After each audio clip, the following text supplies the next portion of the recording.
નમસ્કાર વિદ્યાર્થી મિત્રો, કેમ છો? મજામાં ને? ઓકે, ચાલો આપણે ઇનઓર્ગેનિક અકાર્બનિક રસાયણમાં નવું ચેપ્ટર સ્ટાર્ટ કરવું છે, બરાબર? આમ ડી અને એફ વિભાગના તત્વો એવું આપણું હેડિંગ છે, પણ પ્રસ્તાવિકા પેટે મારે તમને એવું સમજૂતી આપવાની છે, આખી કોલમ ભરીને છે લખાણ આપણી પાસે. પણ 11મા ધોરણમાં તમે પરમાણુ રચના જે ચેપ્ટર હતું એમાં જે ઇલેક્ટ્રોન રચના તમે શીખેલા હતા એમાં મેં તમને બધી જ સમજાવેલી હતી, ખબર છે ને? કે 2 થી 30 તત્વોનું ઇલેક્ટ્રોન બંધારણ, 1 થી 10 હતા, 11 થી 20 દરેકને આવડે છે. પણ 21 થી 30 જે સંક્રાંતિ, પ્રથમ સંક્રાંતિ શ્રેણીની જે ઇલેક્ટ્રોન રચના હતી અને એમાં અર્ધપૂર્ણ અને પૂર્ણ ભરેલી બધી જે ચર્ચા હતી એ ખાસ તમને પરીક્ષામાં પૂછતા હતા, નંબર 1. એટલે અહીંયા આગળ આપણે જે ભણીએ છીએ એમાં વધુ ડિટેલમાં અભ્યાસ તમારી પાસે પ્રથમ સંક્રાંતિ શ્રેણીનો છે.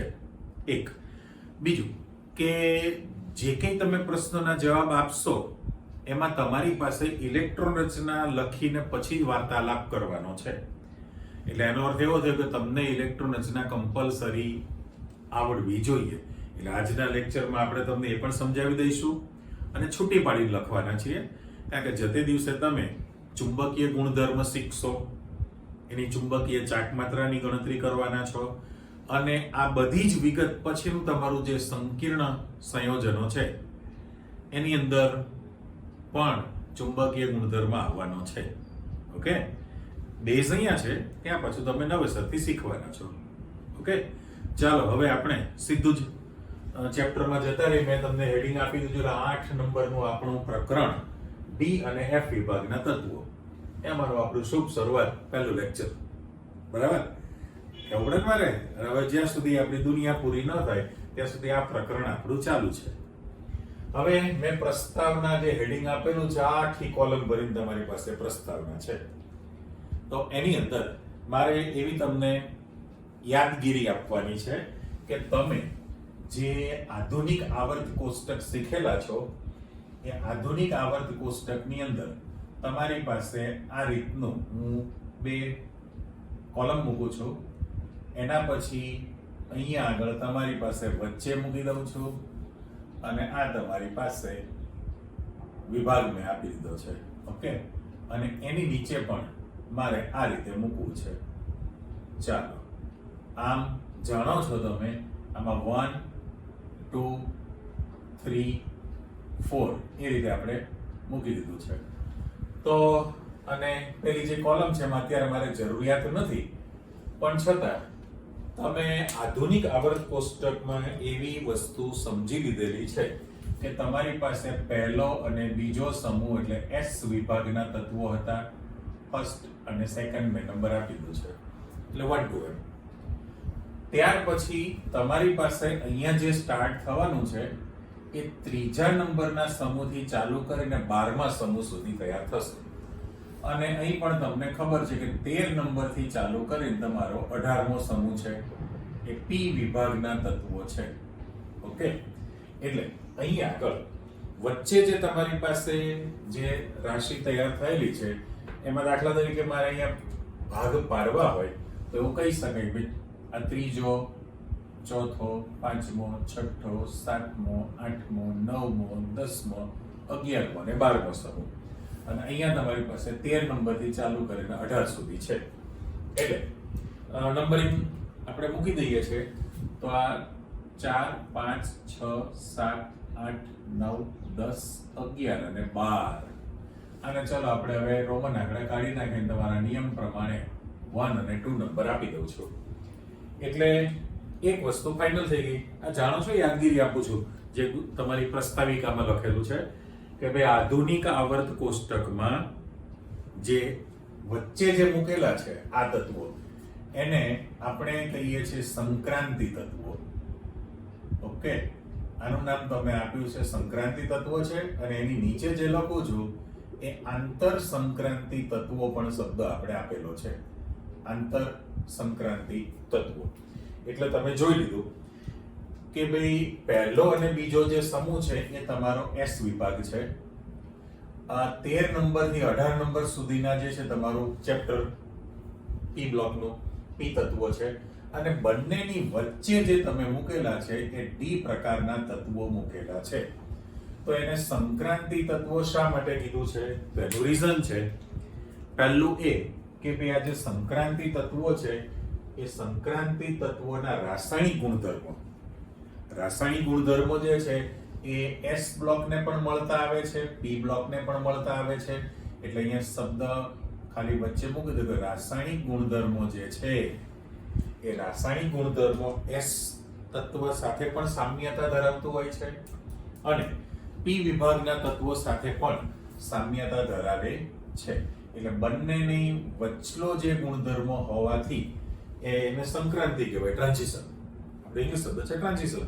તો એ સંક્રાંતિ તત્વો એનું નામ આપેલું છે કારણ કે બંનેની વચ્ચે ગોઠવાના છે. એક અને એની નીચે D ની નીચે જે વિભાગ છે એમાં તમે આંતર સંક્રાંતિ તત્વો કીધેલા છે. આંતર સંક્રાંતિ તત્વો એની નીચેની ગોઠવણી તૈયાર થયેલી છે.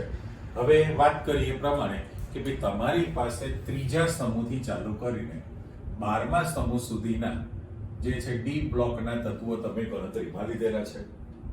બરાબર. હવે આપણે જે ઇલેક્ટ્રોન ગોઠવણી કરતા જઈએ છીએ એમાં પહેલી રો આવર્ત છે કે જેની અંદર હાઇડ્રોજન ને હિલિયમ બે જ તત્વ છે. બીજી આવર્તમાં લિથિયમ થી ચાલુ કરીને લિથિયમ અને બેરિયમ એ બોરોન થી ચાલુ કરીને નિયોન સુધીના તત્વો બીજી આવર્ત હતી. સોડિયમ મેગ્નેશિયમ થી ચાલુ કરી એલ્યુમિનિયમ થી તમારી પાસે છેક આર્ગોન સુધી ત્રીજી આવર્ત હતી. અને જે ચોથી આવર્ત છે એ ચોથી આવર્તની અંદર તમારી પાસે સ્કેન્ડિયમ થી અહીં આગળ ત્રીજી આવર્ત. હવે નિયમ પ્રમાણે પહેલી, બીજી, ત્રીજી અને ચોથી આવર્તમાં સંક્રાંતિ તત્વો શરૂ થયા કહેવાય. એટલે ઓફિશિયલી જો તમે અહીંયા મૂકો તો પહેલામાં પહેલું કે આમાં 3D કક્ષક ભરાતી હોય ઇલેક્ટ્રોનથી, ત્યાર પછી 4D છે, 5D છે અને 6D છે. હવે પરિસ્થિતિ કેવી થઈ છે કે તમારી પાસે જે તત્વોની ગોઠવણી તૈયાર થવાની હોય તો એમાં આપણે એવું કહી શકાય કે ભાઈ 3D કક્ષક જે ઇલેક્ટ્રોન રચનામાં આવેલી હોય એ તમારી પાસે પ્રથમ સંક્રાંતિ શ્રેણી છે. બરાબર, પ્રથમ સંક્રાંતિ શ્રેણી.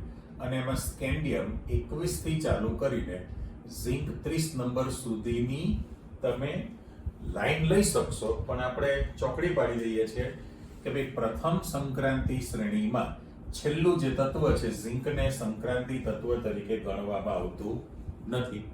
એટલે તમારી જે પ્રથમ સંક્રાંતિ શ્રેણી જે છે એમાં સ્કેન્ડિયમ થી ઝિંક સુધીના તત્વોનો સમાવેશ કર્યો. ત્યાર પછી જો તમારી પાસે 4D કક્ષકની ઇલેક્ટ્રોન રચના આવતી હોય તો એ તમારી પાસે આવી ગઈ દ્વિતીય સંક્રાંતિ શ્રેણી. બરાબર, પહેલા આપણે લિસ્ટ મૂકી દઈએ. પછી 5D કક્ષક ઇલેક્ટ્રોન રચનામાં ઇલેક્ટ્રોનથી ભરાતી હોય તો એ તમારી પાસે તૃતીય સંક્રાંતિ શ્રેણી છે. અને 6D કક્ષક અને 6D કક્ષક ભરાયેલી હોય તો એને ચતુર્થ સંક્રાંતિ શ્રેણી કીધું છે. પહેલામાં પહેલું તમે અહીંયા મિક્સ ન કરો એટલે વચ્ચે હું લાઇનિંગ પાડી દઉં કે તમારી પાસે 4 સંક્રાંતિ શ્રેણી તૈયાર થઈ. બરાબર, આ બધી જ સંક્રાંતિ શ્રેણી છે. એમાં ચતુર્થ સંક્રાંતિ શ્રેણી જે તમને મૂકેલી છે, ચતુર્થ સંક્રાંતિ શ્રેણી એ આજની તારીખે પણ અપૂર્ણ છે. એમાં જે તત્વો શોધાતા રહે છે અને આપણને આશા અપેક્ષા આકાંક્ષા છે કે તમારામાંથી પણ કોઈ નવા તત્વો શોધશે તો અંદર ઉમેરો થાય. એટલે ખાસ જે તમને મૂક્યું છે એ 6D કક્ષક જે છે એટલે ચતુર્થ સંક્રાંતિ શ્રેણી એ આપણી પાસે અપૂર્ણ છે. હવે સામે જે તમે વિગત મૂકી છે કે ભાઈ એમાં સ્કેન્ડિયમ થી ચાલુ કરીને ઝિંક સુધીના તત્વોનો તમે સમાવેશ કરશો. એટલે હું અહીંયા પહેલું તત્વ સ્કેન્ડિયમ મૂકી દઉં 21 નંબર ને છેલ્લું તત્વ ઝિંક 12મા સમૂહની અંદર મૂકું. એટલે આ ઓફિશિયલી 10 તત્વોનો સમાવેશ થયેલો કહેવાય ને. એટલે કે 21 થી ચાલુ કરીને ઝિંક એટલે 10 તત્વો ને પ્રથમ સંક્રાંતિ શ્રેણીમાં લીધા. પણ તત્વ ગણે છે કે નથી ગણતા આપણે લખીએ, વિચારીએ. ત્યાર પછી તમારી પાસે જે 4D કક્ષક ભરાયેલી હોય, 4D કક્ષક, તો એને તમે દ્વિતીય સંક્રાંતિ શ્રેણી કીધેલું છે. બરાબર, એટલે અહીંયા તમારી પાસે 3D, 4D, 5D અને 6D માં મેં તમને ખાસ કહી દીધું છે કે અપૂર્ણ છે. અને આની અંદર 5D કક્ષક ઇલેક્ટ્રોન રચના ધરાવતી હોય તો તમે એને કહો છો તૃતીય સંક્રાંતિ શ્રેણી છે. હવે પ્રશ્ન એવો થયો કે ભાઈ દ્વિતીય સંક્રાંતિ જે શ્રેણી છે, દ્વિતીય સંક્રાંતિ શ્રેણી, એમાં ખાસ કરીને તમે જે મૂકવાના છો એ દ્વિતીય અને તૃતીય. આમાં જે તમે મૂકવાના છો એ એક્ટિનિયમ AC89 છે, બરાબર, અને એના ઉપર મારે લખવું છે તો થોરિયમ છે. અહીંયા તમારી પાસે લેન્થેનમ તત્વ છે ને, La, લેન્થેનમ તત્વ તરીકે તમે મૂકો છો. એ 57 નંબરનું તત્વ છે, અહીંયા 89 છે. અને આપણી જે આંતર સંક્રાંતિ શ્રેણી છે, આંતર સંક્રાંતિ શ્રેણી, એની અંદર સીધું જ તમારી પાસે આ એક્ટિનિયમ તૈયાર થઈ ગયું તો થોરિયમ 90 થી ચાલુ કરીને તમારી પાસે છેલ્લું તત્વ જે છે એ લ્યુટેશિયમ Lu મૂકી દઈએ. ઓકે, લ્યુટેશિયમ છે. અને અહીંયા આગળ એક્ટિનિયમ તમે મૂકો છો,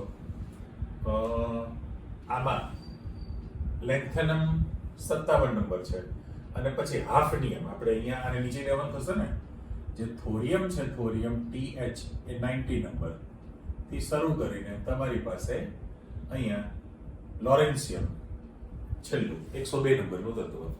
અને પેલી બાજુ જે છે એ લેન્થેનમ અને સિરીઝની અંદર તમારી પાસે લેન્થેનમ પછી ચાલુ કરીને હાફનિયમ થી શરૂ કરીને લ્યુટેશિયમ સુધીના તત્વો છે.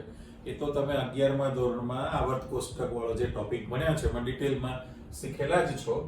પણ હવે અહીંયા દ્વિતીય સંક્રાંતિ શ્રેણી જે છે, દ્વિતીય સંક્રાંતિ શ્રેણી, એમાં જે તત્વ છે એની ગોઠવણીમાં પહેલામાં પહેલું કે આ ગ્રીન પેન થી ફરી પાછું મૂકી દઉં તો પ્રથમ સંક્રાંતિ શ્રેણીમાં ઝિંક તત્વ છેલ્લું હતું, રાઈટ.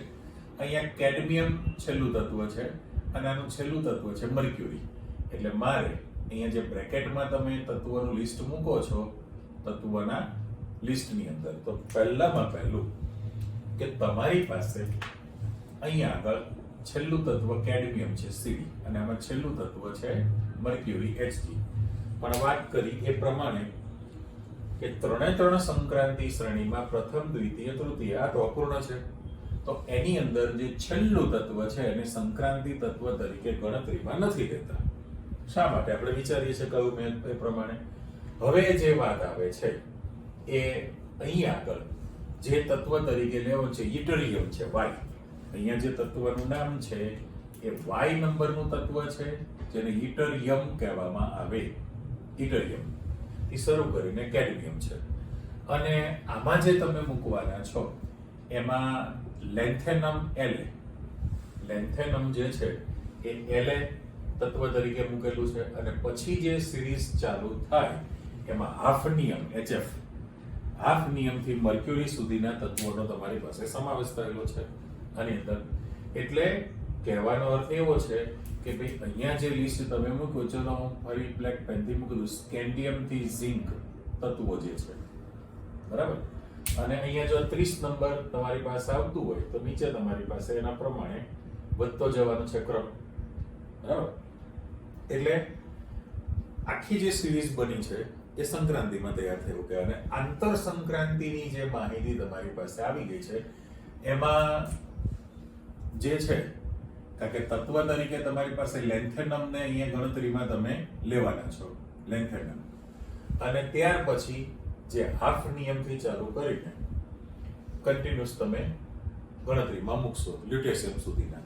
તો પહેલામાં પહેલું આપણે એવું જાણી લીધું છે કે ભાઈ સંક્રાંતિ તત્વોની અંદર હવે આ જે છે આમ નિયમ પ્રમાણે આગળનું તત્વ કોપર છે, બરાબર.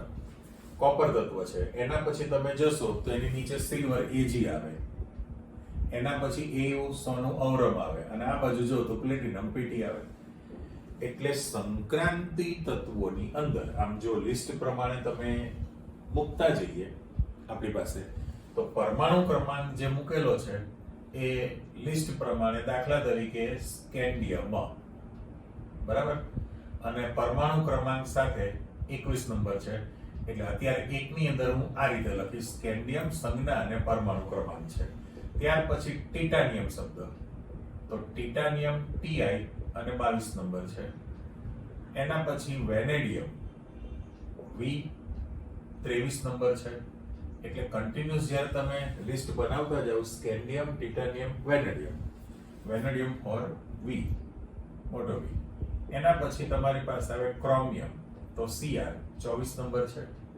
એના પછી આવે મેંગેનીઝ, આપણે પ્રથમ સંક્રાંતિ શ્રેણીનું લિસ્ટ મૂકી દઈએ તો 25 નંબર મેંગેનીઝ. એના પછી આયર્ન શબ્દ Fe, તો 26 નંબર. હવે એને એકચ્યુઅલી ફેરમ શબ્દ વાપરી શકીએ છીએ, તો આયર્ન પછી તમારી પાસે આવે કોબાલ્ટ, CO 27 નંબર. એના પછી આવશે nickel, Ni 28 number. Copper, Cu 29 number. અને છેલ્લું ઝિંક જે છે એ 30 નંબરનું તત્વ તૈયાર થયું. એટલે આપણે જે અહીંયા લિસ્ટ મૂકેલું છે તમે ચેક કરો તો ભાઈ પ્રથમ સંક્રાંતિ તત્વોનું ઇલેક્ટ્રોન બંધારણ તમારે લખવું છે. એટલે પ્રથમ સંક્રાંતિ જે સિરીઝ તૈયાર થઈ એની અંદર આ તત્વ scandium, titanium, vanadium, chromium, manganese, iron, cobalt, nickel, copper અને ઝિંક છે, રાઈટ.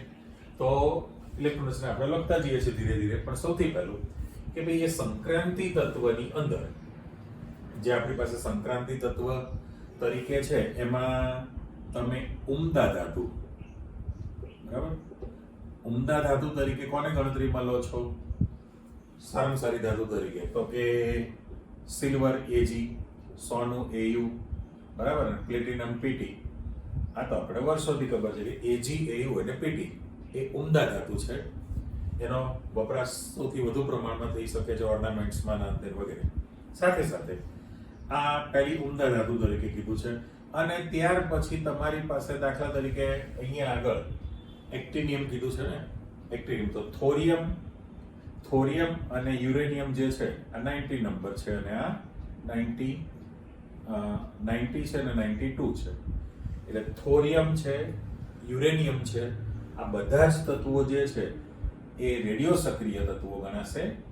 એટલે એનો ઉપયોગ રેડિયો સક્રિય તત્વો હોવાથી અણુ રિએક્ટરમાં એનો ખાસ ઉપયોગ થાય. વિદ્યુત શક્તિ ઉત્પન્ન કરવા માટે રેડિયો સક્રિય તત્વનો ઉપયોગ તમે કરી શકો છો, ઉમદા ધાતુ.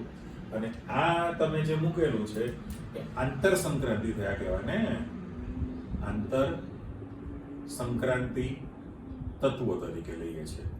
હવે એમાં પણ જો તમે આંતર સંક્રાંતિ તત્વમાં જે આ જે સિરીઝ છે 4f અને 5f છે, તો એ લેન્થેનોઇડ શ્રેણી છે,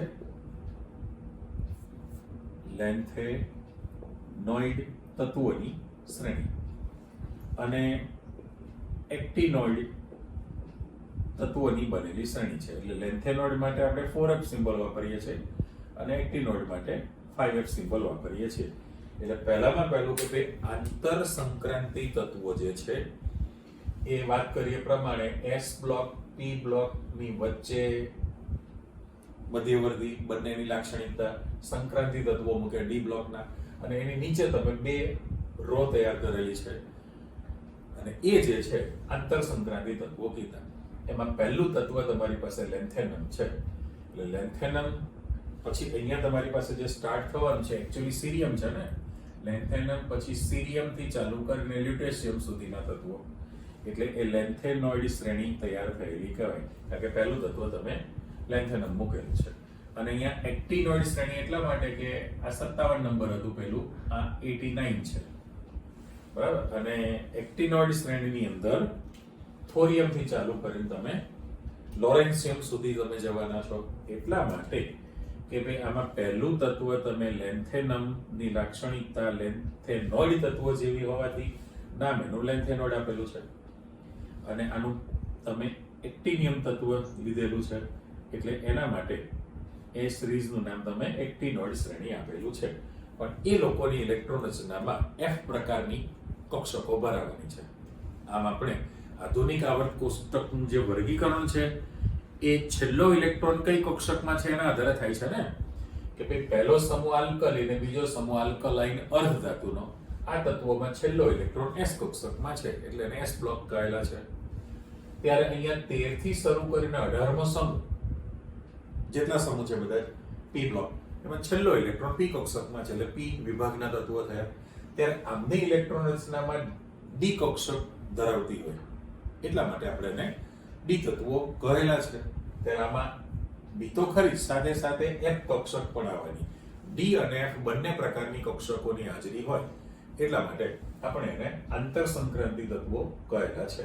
એટલે વાત કરીએ પ્રમાણે કે ભાઈ ઉમદા ધાતુ તરીકે તો ઓકે છે, પણ આ નામ એટલા માટે મેં લખેલા છે કે તમે રોજિંદા વપરાશની અંદર જે ઉપયોગ કરીએ છીએ મોટા ભાગે, તો રોજિંદા વપરાશની અંદર તમારી જરૂરિયાત કોણ છે તો કે લોખંડ આયર્ન Fe, કોપર છે Cu, મેંગેનીઝ છે Mn, ક્રોમિયમ છે Cr. આ બધી રેગ્યુલર ધાતુઓનો રોજિંદા જીવનમાં વપરાશ વિપુલ પ્રમાણમાં થતો રહેશે.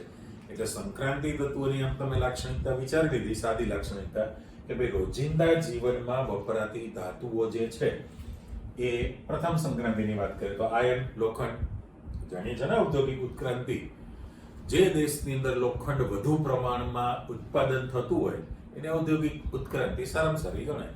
તો આયર્ન, લોખંડ, copper Cu, manganese Mn, chromium Cr, બીજી પણ ધાતુ વપરાય છે પણ આનો વિપુલ જથ્થામાં ઉપયોગ થાય. અને સારી ધાતુ જે તમે કહો છો ઉમદા ધાતુ તરીકે તો સોનું, ચાંદી, પ્લેટિનમ. સોનું એટલે Au અવરમ, સિલ્વર એટલે Ag, આર્જેનિયમ ધાતુનું નામ છે, અવરમ છે, આર્જેનિયમ છે, અને પ્લેટિનમ તો ખબર જ છે. અને આંતર સંક્રાંતિ તત્વોની અંદર જે તમે થોરિયમ, પ્રોટેક્ટિનિયમ, યુરેનિયમ, નેપ્ચ્યુનિયમ, પ્લુટોનિયમ એમ કન્ટિન્યુઅસ બધા જ તત્વો છે. એમાં આ કુદરતી રેડિયો સક્રિય તત્વો છે અને પછી એમાંથી આર્ટિફિશિયલ પણ મેળવી શકાય છે. એટલે આ જે તમે જનરલ માહિતી આપી દીધી એ ક્યાં ગોઠવણી છે, કયા કયા તત્વોની હાજરી ગણાશે, કોને ગણતરીમાં નથી લેતા એવી ચર્ચા થઈ. તો હવે આપણો પ્રશ્ન તરત જ આવી ગયો કે ભાઈ સંક્રાંતિ તત્વો કોને કહેવાય. એટલે તમે અહીંયા જે ચોખવટ કરો છો ઝિંકને ગણતરીમાં લેતા નથી તમે, બરાબર. અહીંયા આગળ કેડમિયમ છે એને પણ ગણતરીમાં લેતા નથી અને મર્ક્યુરી Hg ને પણ ગણતરીમાં લેતા નથી આની અંદર. તો શા માટે નથી ગણતરીમાં લેતા? તો આપણી પાસે તરત જ શબ્દ આવી ગયો ભાઈ સંક્રાંતિ તત્વો કોને કહેવાય, બરાબર. તો મારે અહીંયા એની ડેફિનેશન આપવી છે. તો સંક્રાંતિ તત્વોની વ્યાખ્યા એમ થાય કે ભાઈ જે તત્વોની ધરાવસ્થા, બરાબર, ધરાવસ્થા, ભૂમિ અવસ્થા, ગ્રાઉન્ડ સ્ટેટ ત્રણેય શબ્દો મેં કહી દીધા. ધરાવસ્થામાં અને એની સ્થાયી ઓક્સિડેશન સ્થિતિમાં, જો આ તમારી ડેફિનેશન છે, માં ડી કક્ષકો ઇલેક્ટ્રોનથી અપૂર્ણ ભરાયેલી હોય. આ આપણી કન્ડિશન છે ભાઈ. ચલો ફરી વ્યાખ્યા કરી નાખીએ. જે તત્વોની ઇલેક્ટ્રોન રચનામાં તેની ધરાવસ્થા અથવા અને આને પણ શોધો અથવા એની સ્થાયી ઓક્સિડેશન સ્થિતિમાં ડી કક્ષકો ઇલેક્ટ્રોનથી અપૂર્ણ ભરાયેલી હોય તો તેવા તત્વોને સંક્રાંતિ તત્વો કહે છે. જે તત્વોની ઇલેક્ટ્રોન રચનામાં તેની ધરાવસ્થા અથવા તેની સ્થાયી ઓક્સિડેશન સ્થિતિમાં ડી કક્ષકો ઇલેક્ટ્રોનથી અપૂર્ણ ભરાયેલી હોય તો તેવા તત્વોને સંક્રાંતિ તત્વો કહે છે. તો પછી તમારી પાસે જે વ્યાખ્યા તૈયાર થવાની છે ઉપર ડેફિનેશન બની જ લે. હવે પ્રથમ સંક્રાંતિ તત્વો, પ્રથમ સંક્રાંતિ શ્રેણી કોને કહેવાય? તો આ વ્યાખ્યા આવી ગઈ કે ભાઈ જે તત્વોની ઇલેક્ટ્રોન રચનામાં 3D કક્ષકો એ વચ્ચે શબ્દ મૂકી દો ને, અપૂર્ણ ભરાયેલી હોય તો એને પ્રથમ સંક્રાંતિ તત્વો અને તત્વોની બનેલી શ્રેણીને પ્રથમ સંક્રાંતિ શ્રેણી કહેવાય. રાઈટ. તો આપણે ઝિંકને નહીં ગણીએ એ સામે છે પ્રશ્ન તરીકે મૂકેલું છે કે ભાઈ ઝિંક તત્વને સંક્રાંતિ તત્વ તરીકે શા માટે ગણાતું નથી અથવા ગણવામાં આવતું નથી? તો ત્યાં જવાબ આવી જવાનો એ જ વસ્તુ કે ભાઈ જે તત્વોની ઇલેક્ટ્રોન રચનામાં 4D કક્ષક ઇલેક્ટ્રોનથી અપૂર્ણ ભરાયેલી રહેતી હોય તો એને દ્વિતીય સંક્રાંતિ તત્વો કહેવાય. તો આની અંદર કેડમિયમની આ શરતનું પાલન થતું નથી. ધરાવસ્થા અથવા તો એની ઓક્સિડેશન અવસ્થામાં ઇલેક્ટ્રોન અપૂર્ણ રહેતો ન હોય, વ્યાખ્યા સંતોષે નહીં. અને 5d કક્ષક અપૂર્ણ રહેતી હોય તો એ તૃતીય સંક્રાંતિ શ્રેણી તૈયાર થઈ. પણ જે 6d કક્ષક છે એ ચતુર્થ સંક્રાંતિ શ્રેણી પણ એ અપૂર્ણ છે, જેની આપણે ચર્ચા કરેલી છે. ઓકે, હવે સીધા જ તમે ઇલેક્ટ્રોન રચના પર જતા રહો. તો આપણે જે ઇલેક્ટ્રોન રચનાની તૈયારી કરવી છે, પ્રથમ સંક્રાંતિ તત્વોનું ઇલેક્ટ્રોન બંધારણ. ઓકે, એ આપણી પાસે ઇલેક્ટ્રોન રચના અને શા માટે નથી ગણતરીમાં લેતા એવી વિગત આવી ગઈ. તો મેં લિસ્ટ મૂક્યું છે: scandium, titanium, vanadium, chromium, manganese, iron, cobalt, nickel, copper અને ઝિંક. તમે જાણો છો કોકો કે ક્રોમિયમ આવે અને કોપર આવે ત્યારે તમારે અટકી જવાનું છે, એટલે હું અહીંયા ખાસ અંડરલાઈન જ મૂકી દઉં છું. એ વખતે તમારે ઇલેક્ટ્રોન રચના ચેન્જ થવાની છે. ઓકે, આપણે છૂટી ઇલેક્ટ્રોન રચના એટલા માટે લખીએ છીએ કે ભાઈ આ તમારી પાસે જે તૈયાર થવાનું છે એમાં દરેકમાં આર્ગોન 18 સુધી તમે મૂકી દેવાના છો પૂર્ણ. એટલે કોઈ પણ ઇલેક્ટ્રોન રચના તત્વની તમે લખશો એટલે ત્યાં આગળ હું પહેલેથી જ અહીંયા તમારી પાસે આર્ગોનને ગોઠવી દઉં છું. આર્ગોન એટલે 18 પૂરા. 3s2 3p6 18 ઇલેક્ટ્રોન પૂર્ણ થઈ ગયા. હવે 3 નંબરનો ક્વોન્ટમ આર્ક છે, તેમાં 3d કક્ષક આવે ને, આવશે, વાત સાચી. એટલે અહીંયા ઉપર જ હેડિંગ આપી દઉં કે તમારી પાસે 1 2 3 4 5 3d કક્ષક અને 4s કક્ષક છે, પણ તમારી પાસે શક્તિનો ક્રમ ઉલટાઈ છે. બરાબર, શિલ્ડિંગ અસર, સ્ક્રીનિંગ અસરને કારણે 3d કક્ષક પહેલા ભરાશે નહીં. બરાબર, 4s કક્ષક પહેલા ભરાય અને 3d કક્ષક ખાલી રહેવાની છે. પણ જ્યારે તમે અહીંયા ઇલેક્ટ્રોન રચના લખશો ત્યારે પરિસ્થિતિ કેવી થવાની? મારે અહીંયા દરેકમાં આર્ગોન શબ્દ તો મૂકી જ દેવાનો છે. ઓકે, આર્ગોન 18 પૂરા. અને ત્યાર પછી નિયમ પ્રમાણે અમે ઓફિશિયલી તમે જે લખશો એ 3 નંબરનો શક્તિ સ્તર અંદર હોય, એની ઉર્જા ઓછી છે, અને 4 નંબરની શક્તિ વધુ હોય. એટલે 3d અને 4s. અને 3d પણ પહેલા ભરાય જ છે ને? હા ના, ભરાશે પહેલા 4s કક્ષક, પછી 3d માં ઇલેક્ટ્રોન દાખલ થાય. એટલે અહીંયા જો ઇલેક્ટ્રોનની ગોઠવણી કરો તો આપણે પોટેશિયમમાં તો આર્ગોન 18 પૂરા, 4s માં 18 ને 19. કેલ્શિયમમાં જાવ તો આર્ગોન 18 પૂરા, 4s માં 2, 18 ને 2 20 હતા. પણ સ્કેન્ડિયમ થી તમે જશો તો અહીંયા 4s માં ઓલરેડી 2 ઇલેક્ટ્રોન છે જ, અને પછી 21મો ઇલેક્ટ્રોન જે છે એ કન્ટિન્યુઅસ ભરાતો રહેવાનો છે. એટલે અહીંયા જ્યારે તમે ઇલેક્ટ્રોન રચના લખો ત્યારે 4s2 3d1 એટલે 18 ને 2 20 ને 21 એમ થયું. અહીંયા જો તો 18 ને 2 20 ને 2 22 થાય, 18 ને 2 20 ને 3 23 થાય. પણ અહીંયા તમારી પાસે ચેન્જ આવે. શા માટે? તો અર્ધપૂર્ણ વાળી ચર્ચા છે, એટલે ફરી પાછું મૂકી દો. અહીંયા દાખલા તરીકે તમારી પાસે આ 5 સુધીની હું ગોઠવણી આપી દઉં છું. આ તમારી પાસે 3, પછી 1 2 3 4 5 અને આ. ચલો, ઇલેક્ટ્રોનની ગોઠવણી કરો. ટિટાનિયમ 22 નંબર છે, એટલે 18, 4s માં 2 18 ને 2 20, 21 અને 1 22 તૈયાર થયું. આ તો તમે 11મા દોડમાં લખેલું છે, યાદ કરો. વેનેડિયમ 23 નંબર છે, તો અહીં 18 ને 2 20 છે, 21 22 અને 23 થયું. કરેક્ટ. હવે ક્રોમિયમમાં તમે જશો તો નિયમ પ્રમાણે હું પહેલા બે ભરી દઉં કે 18 ને 2 20 છે, માની દો 21 22 23 અને 24 થયું. પણ પરિસ્થિતિ શું થઈ છે? તો કે એમાં અર્ધપૂર્ણ કોષ રચના પ્રાપ્ત થવા માટે માત્ર એક જ ઇલેક્ટ્રોન ખૂટે છે ને. એટલે શું થાય? તો કે 4s કક્ષકમાં જે યુગ્મિત ઇલેક્ટ્રોન છે એમાંથી એક ઇલેક્ટ્રોનનું સંક્રમણ 3d કક્ષકમાં થઈ જશે. એટલે અહીંયા જે ઇલેક્ટ્રોન રચના છે એ 3d5 4s1 બને. જુઓ, ગ્રાઉન્ડ મૂકી દો. 3d5 4s1 બને. અર્ધપૂર્ણ કોષ રચના પ્રાપ્ત થયેલી હોય તો એની સ્થિરતા પણ વધુ રહેતી હોય છે, સ્થાયિત્વ સૌથી વધુ હોય.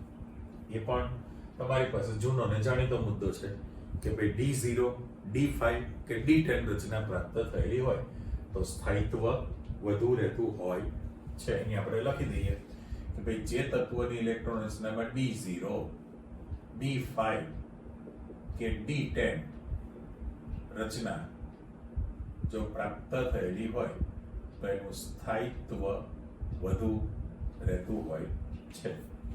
રાઈટ?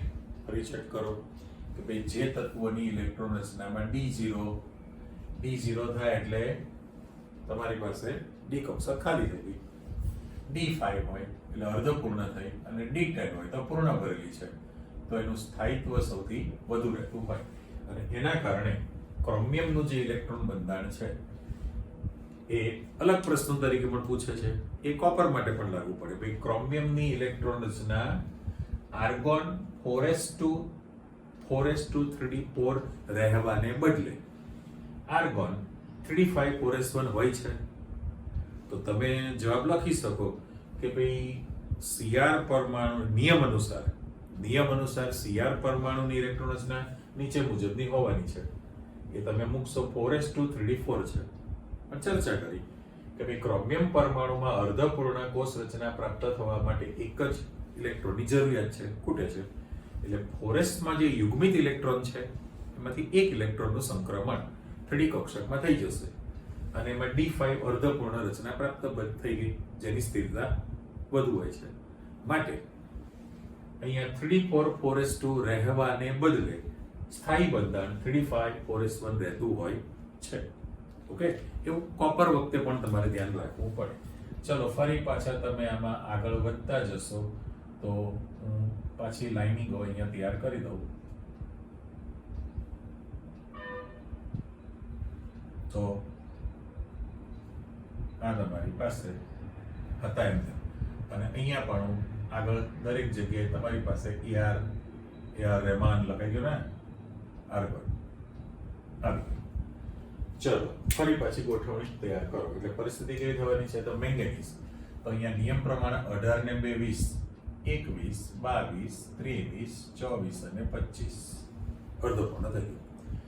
આયનમાં જશો 26, તો આગળ વધો. 18 ને 2 20, 20 ને 5 તમારી પાસે 25 અર્ધપૂર્ણ હતું, પણ 26મો ઇલેક્ટ્રોન યુગ્મિત બને. કોબાલ્ટમાં જશો તો અહીંયા 18 ને 2 20 છે, 20 ને 5 25 તમે મૂકી દીધા. 26મો અને 27મો ઇલેક્ટ્રોન તમારી પાસે આવશે. 28 માં જાઓ, ચલો આને પણ મૂકી દો. 18 ને 2 20, 20 ને 5 25, 26, 27 ને 28. બરાબર? એટલે અહીં સુધી આપણને કોઈ વાંધો નથી, ખાલી આ લાઇનિંગ આપણે થોડી બનાવી દઈએ સરખી. એટલે આમાં જશો તો 18 ને 2 20 ને 5 25, 18 ને 2 20 ને 6 26, 18 ને 2 20 ને 7 27, અહીંયા 18 ને 2 20 ને 8 28. પણ વાત આવી કોપર. ફરી પાછું કોપરમાં અટકી ગયા તમે. તો કોપરનું જે ઇલેક્ટ્રોન બંધારણ તમારી પાસે તૈયાર થવાનું છે તેમાં મેં રાઉન્ડ આપી દીધો. થશે શું? તો નિયમ પ્રમાણે અહીંયા 18 ને 2 20 પહેલા છે, 20 ને 5 25 છે, ઓકે, 26, 27, 28 ને 29.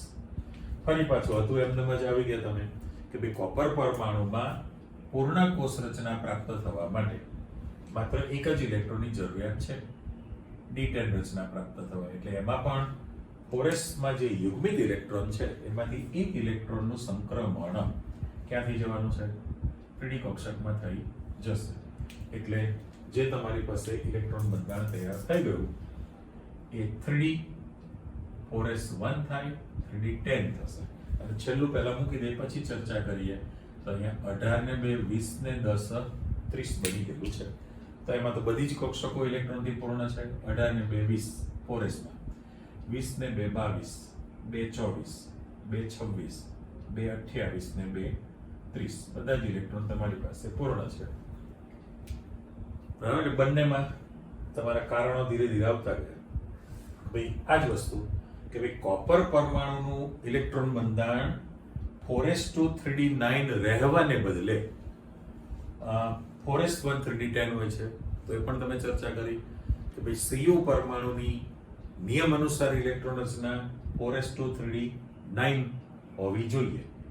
પણ વાત કરીએ પ્રમાણે કે ભાઈ એમાં પૂર્ણ કોષ રચના પ્રાપ્ત થવા માટે માત્ર એક જ ઇલેક્ટ્રોન ખૂટે છે, એક ઇલેક્ટ્રોનની જરૂરિયાત છે.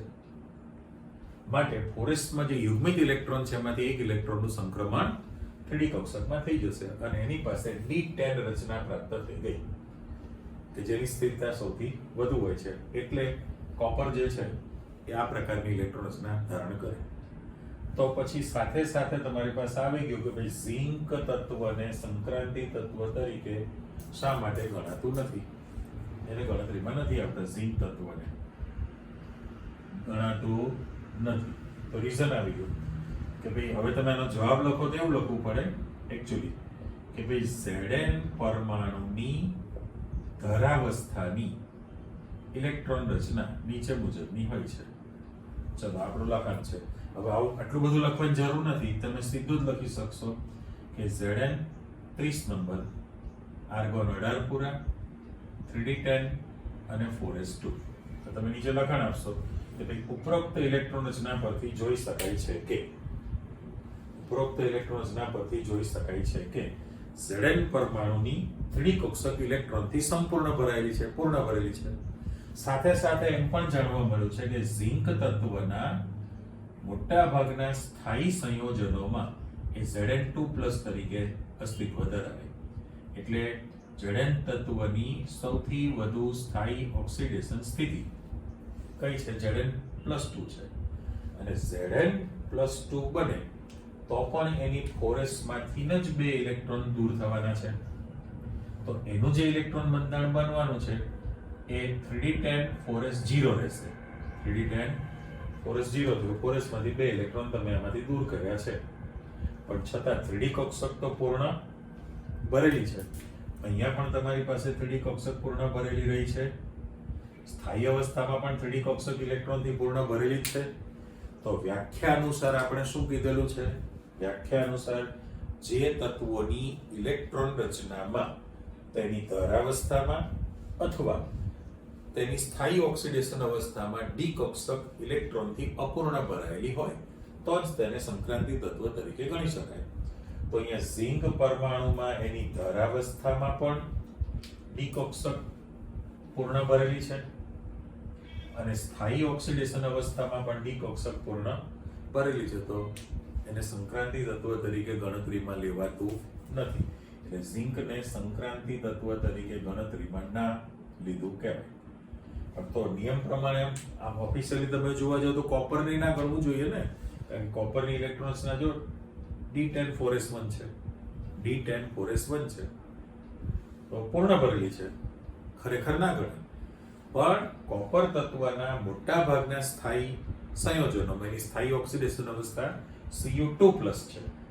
હવે Cu2+ બને, બરાબર, તો Cu2+ બને તો 4s માંથી એક ઇલેક્ટ્રોન દૂર થશે અને એ રીતે અહીંયા 3d માંથી એક ઇલેક્ટ્રોન દૂર થાય 3d9 બને અને એ અપૂર્ણ બની ગઈ માટે તો એને સંક્રાંતિ ગણાય. એટલે જો નિયમ પ્રમાણે તમે કહી શકો Cu માંથી Cu2+ બને તો એની ઇલેક્ટ્રોન રચનામાં 3d9 4s0 બન્યું છે. તો આ અપૂર્ણ તૈયાર થઈ ને, 3d કક્ષક અપૂર્ણ બની ગઈ માટે પાછું કોપરને સંક્રાંતિ તત્વ તરીકે ગણતરીમાં લેવામાં આવે છે. રાઈટ? એટલે આ વ્યાખ્યા અનુસાર વાર્તાનો ચાલતો રહે. તો હવે તમે અંદાજ આવી ગયો છે. જો અહીંયા આગળ કે ભાઈ તમારી પાસે જે છે ઝિંક માટે જે ઇલેક્ટ્રોન રચના હતી 3d હતી ને, તો કેડમિયમ માટે તમારી પાસે 4d થાય અને મર્ક્યુરી માટે Hg5d તૈયાર થવાની છે. તો તમે ઓફિશિયલી જ્યારે ઇલેક્ટ્રોન રચના લખશો આની અંદર, બરાબર, તો આ આર્ગોન જે છે, હવે બધું જ ન લખીએ આપણે, તો અહીં જગ્યાનો ઉપયોગ કરી નાખીએ. ચલો અહીંથી લાઈનિંગ હું કાઢી નાખું. જુઓ કે જો મારે આનું કેડમિયમ વાળું તત્વ લખવું હોય, 40 નંબર છે, બરાબર, કેડમિયમ એટલે તમારી પાસે 40 નંબરનું તત્વ છે, 40 લખું તો આની ઇલેક્ટ્રોન રચના પ્રમાણે અહીંયા આર્ગોન 18 પૂરા હતા ને, અને પછી તો અહીં ક્રિપ્ટોન આ 3d છે, 3d10 18 ને 10 28 ને 29 થયું છે, બરાબર. અહીં 18 ને 10 28 ને 2 30 થયેલું છે. તો જો તમે ક્રિપ્ટોન 36 લેશો,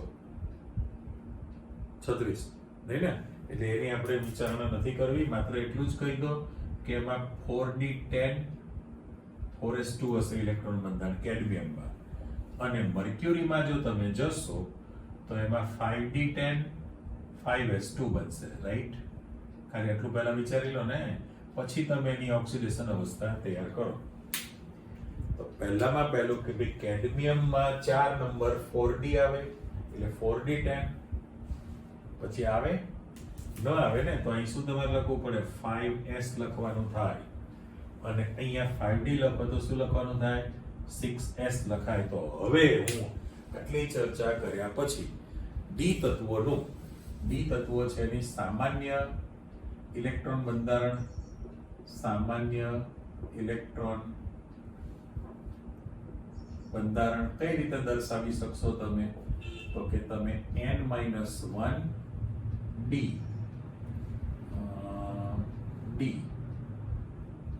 1 to 10 છે, અને n s લખું 1 અથવા 2.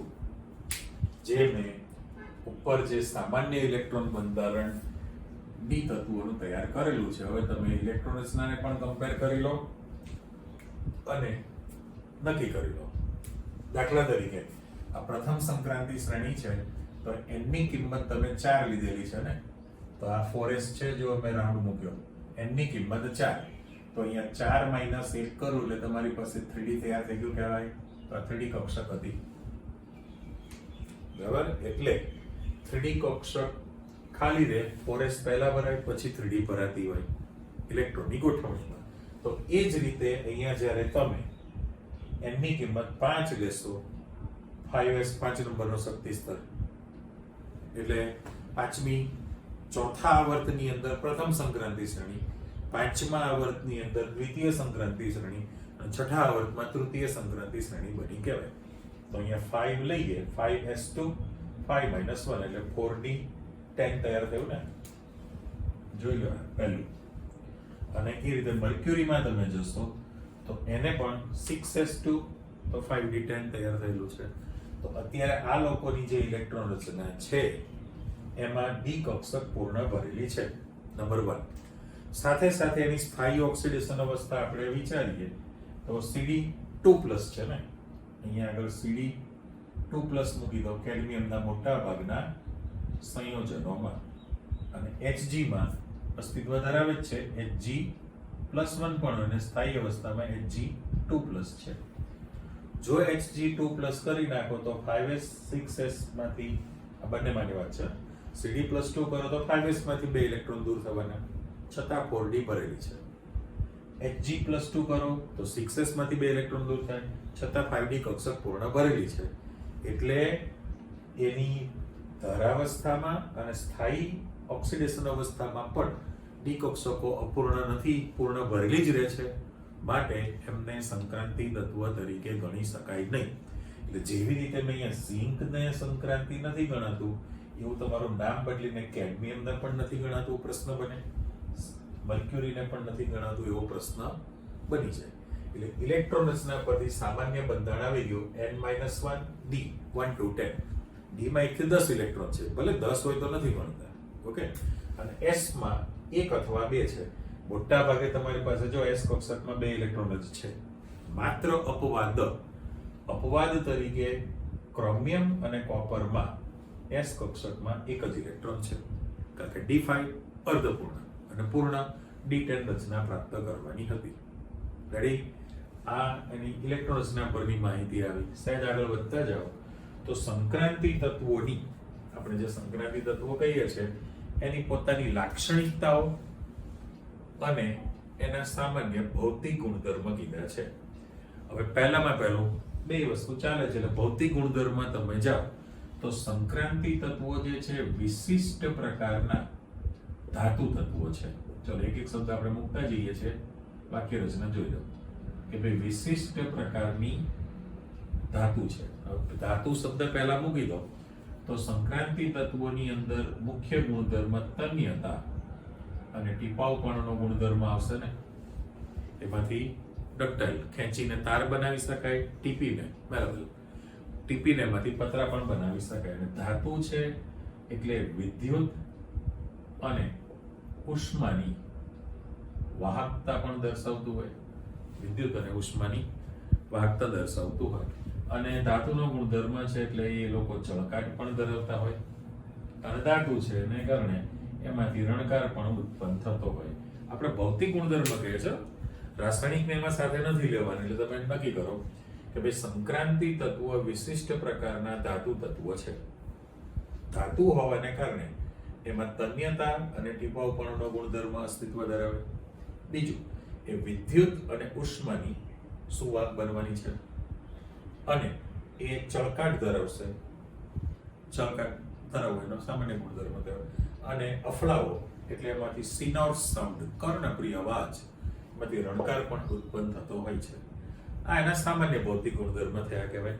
પણ હવે લાક્ષણિકતા એટલે થોડાક આપણે રાસાયણિક ઉપર જવું પડે, જે બધું તમે ડિટેલમાં શીખવાના જ છો જતે દિવસે.